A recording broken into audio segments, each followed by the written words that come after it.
Welcome to another episode of Reef Keeping. What's up, guys? It's Noah here, your Reef Geek, with another topic for today.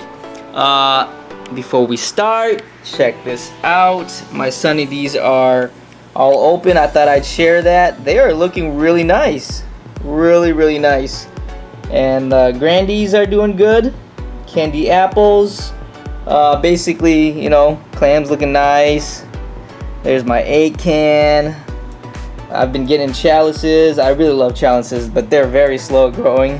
And then my torch and my hammer and my SPS. Anyways, the reason for this episode is to talk about fragging because I just did a huge water change. And like I was describing to you guys, what's going on is that I'm losing some of my colonies. So before we start fragging, we want to look into what is needed. What you need is the super glue gel, not just any one of them. I use this cyanoacrylate. I don't know if you could read that right there, but this works really good.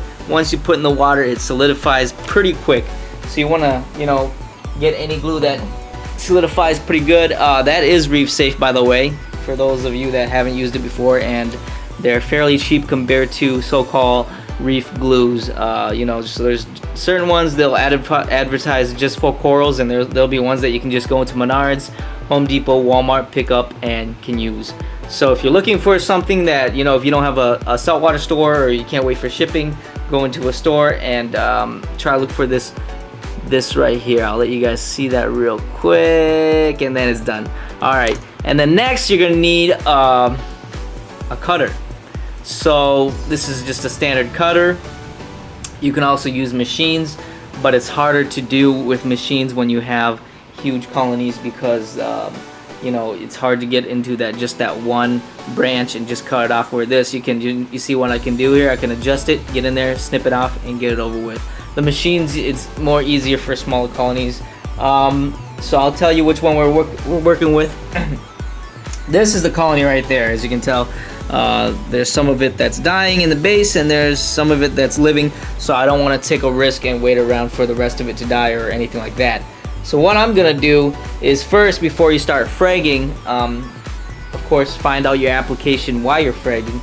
For this instance, it's to try to keep this coral alive, so I don't want to just cut at the base where, if you look at the base up, you'll see that some parts are infected. I want to cut above the part where it's infected and give it just a generous amount so it can regrow. However, if you're fragging for selling, then of course the base would be fine. But let me try to move this camera so I can see what I'm getting at right here. So this is the colony right here. As you can see, you see the base dying right here. Now the issue with this is that it's dying, so we want to try to save as much as we can. I've already started that yesterday with a few. It's just like taking over the whole tank, frags here and there. So now I'm just keeping an eye on it and then just continuing fragging it just to be on the safe side. So for this, I'm gonna leave it in the tank because the issue with this is if I pull it out the tank, it's hard to see the dying base versus the actual coral itself. So it's one of those things where it actually benefits me to keep it in here. On top of that, I tried to frag it outside the tank yesterday, and it didn't go so well because when I frag it, the part would just fly into the carpet and break into many pieces. So for this, I'm gonna go ahead, get in there, and sometimes it's just not gonna work because the space is too tiny like this. There's too many branches around it, but we'll try to see. Oh, there we go. This, as you can see, you see that base part that's dying and the branch right there. What I'll do is I'll cut it some more, but for now I'm gonna leave it right here and get to the rest of the bigger chunks, because that's the one we really want. Is we want the bigger ones that we can save. The smaller spaces, the smaller ones is pretty much, we already lost hope in those. Let's see here. Keep an eye out for this. I think that's a pretty meaty one right there. That should be pretty good, but let's just do this one first. And then of course, sometimes it's so hard to frag because of the limited space in the tank. But there you go, another frag. This one's a nice healthy one, you can see. And you know, you can even you know, just keep it in the tank for a few weeks to see how it does. If it still lives, then feel free to sell it to other, you know, hobbyists or whatever. For me, I feel kind of guilty if I sell it right away and then find out that it's dying in someone else's tank. So I tend to keep it for a while. So I know in the back of my mind that my frag that I sold was a healthy frag. Now this is a nice, generous frag right here. I'll keep that for sure. And then, you know, keep moving along here. So, and make sure these don't touch any of the corals, SPS or anything like that as well, because you don't want it to stress out, sting each other and all that stuff. So just keep an eye on that. Let's see what else we got here. Got a couple good ones, but you know what, for now I'm just gonna get my hands out the water and try to show you how I glue this into the rock. So this is what I do. I have an exposed part that I cut. I'm gonna put some glue on there, then I'm gonna stamp it on the side of the rock, like so. I could find a part anywhere here, trying to find a space that is open. And keep in mind that you want flow and you want lighting. That's the two things that you want when you're doing this, wherever you're placing it.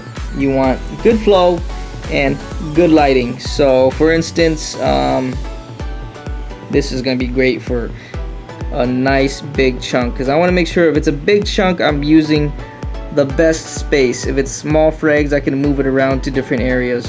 So this looks good. There you go. So what I'm going to do is, now that I have an idea of where I want it, go ahead and apply the glue. So I'm just going to put this over here, since I only have two hands. Let's see. Shoot. This is the hard part, is trying to do this when you only have two hands. Alright. So actually here, you guys can see that right there too. And it's okay to keep it out of the water for a bit. What you do is you expose the base with glue, and this is much easier to do if you actually had a frag plug that you want to place it on. But for me, I'm going to put it directly on the rock. So as you see, right into the water and into here, and I make sure that I'm stirring it around so I can see, you see that stickiness to the rock. Make sure you're getting that kind of composure here, because that means the chemical is reacting and it is now bonding. Alright, so just keep it there for a bit. I tend to hold it for 10-15 seconds, and then I'll let it go, and then I'll see how it handles if I let it go. This looks to be good. See? There you go. It's actually holding itself in place. And it, you know, if you're having the flow brush it away or anything like that, the best thing you can do is turn off the pumps and let it heal, you know, for 10 or 15 minutes, whatever it takes, and then go back to the next frag. But that's about it. I'm gonna take care of the rest of this, and then pretty much that takes care of my fragging process for things that aren't doing so good. Anyways, thanks for joining me.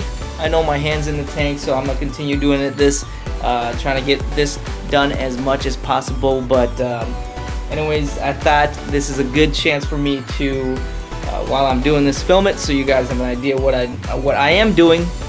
So that's it. Anyways, you guys have a good one. See you guys later. As always, keep reefing. Thanks for watching, and like, share, subscribe, comment below. See you guys.